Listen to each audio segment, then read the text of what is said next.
Hello,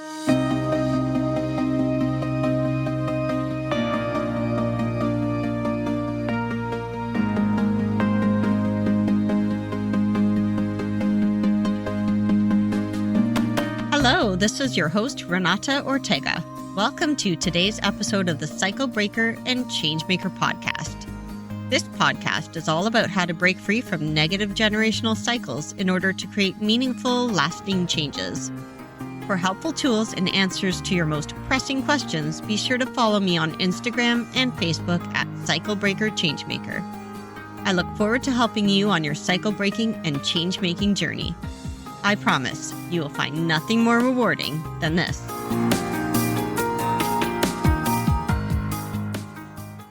Hello, and welcome back to the Cycle Breaker and Changemaker podcast. If you've been following along, you know that we are diving deep into the 5 F's of trauma response. Last time, we explored the fight response, what it looks like, why it develops, and how to manage it. Today, we're moving on to the second response. Flight. The flight response is often associated with running away from danger, but it's not just about physically escaping. It's also about mentally escaping, avoiding discomfort, and staying perpetually busy to outrun feelings of anxiety or past trauma. If you find yourself constantly on the go, avoiding confrontation, or struggling with stillness, this episode is for you. Let's break down what the flight response really is, how it manifests in daily life, and most importantly, how we can learn to work with it instead of being ruled by it. So what exactly is the flight response? The flight response is a survival instinct that activates when the brain perceives danger and determines that escape is the best option. This response is designed to keep us safe, but when trauma is involved, it can become overactive, making us feel like we constantly need to be moving, planning, or avoiding. Flight isn't just about physically running away. It can also mean running from emotions, responsibilities, or relationships. It can be an urge to stay distracted, overcommit, or constantly be in motion to avoid discomfort. So how does the flight response show up in everyday life? The flight response can manifest in many ways. Here are some common signs. Constant busyness. If you always have something to do and struggle with slowing down, your nervous system may be in flight mode. Avoiding conflict. If confrontation makes you uncomfortable and you'd rather leave a situation than face it, it might be your go-to response. Perfectionism. If you strive to be flawless, work excessively, or feel anxious when things aren't done just right, this could be a trauma-based flight response. Anxiety and restlessness. Feeling the need to constantly be moving, planning, or thinking ahead can indicate an overactive flight response. Overscheduling. If your calendar is always full and you never allow time for rest, it may be your brain's way of keeping you from being still with your thoughts.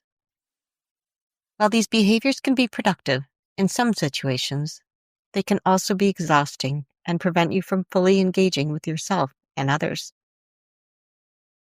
So why does the flight response develop?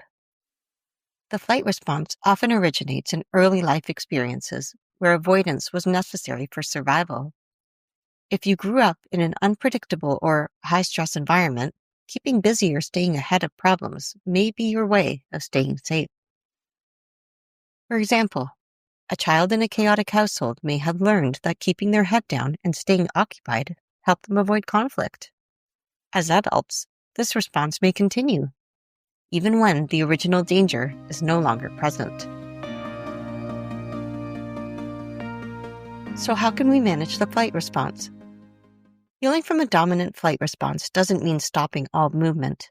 It means learning to slow down, recognize avoidance patterns, and find balance. Here are some strategies to help manage the flight response in a healthier way.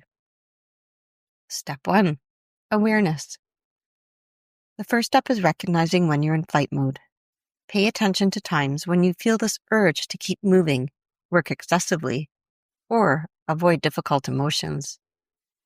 Identifying these patterns is crucial. Grounding practices.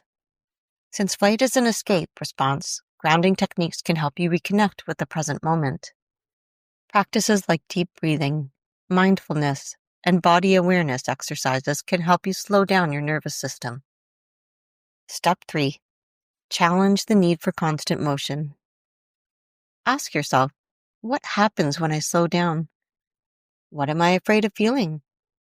Giving yourself permission to pause and to feel emotions without running from them is the key to beginning your healing.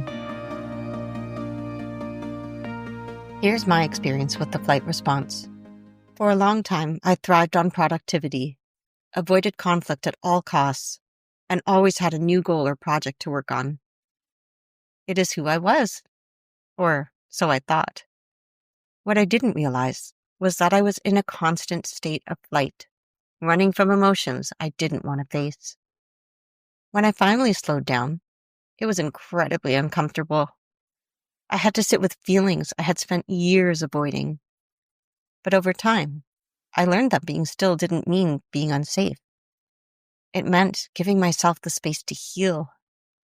Now, I still love being productive, but I also know when to pause, rest, and acknowledge what I'm feeling, because even though I've come such a long way, healing from trauma is truly a process.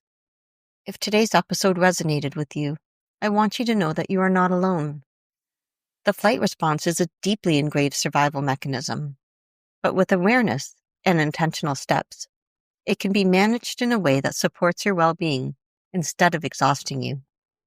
In our next episode, we'll explore the freeze response, what it looks like, why it happens, and how to navigate it. If you found this episode helpful, please share it with someone who might benefit from it. And as always, thank you for being here, for listening, and for choosing to heal. Thank you for listening to today's episode of Cycle Breaker and Changemaker. I would love to hear from you and to receive your feedback. Remember, you can reach me on Instagram or Facebook at Cycle Breaker Changemaker. Please rate, review, and subscribe wherever you get your podcasts in order to help me continue to help you. I am looking forward to having you join me for the next episode.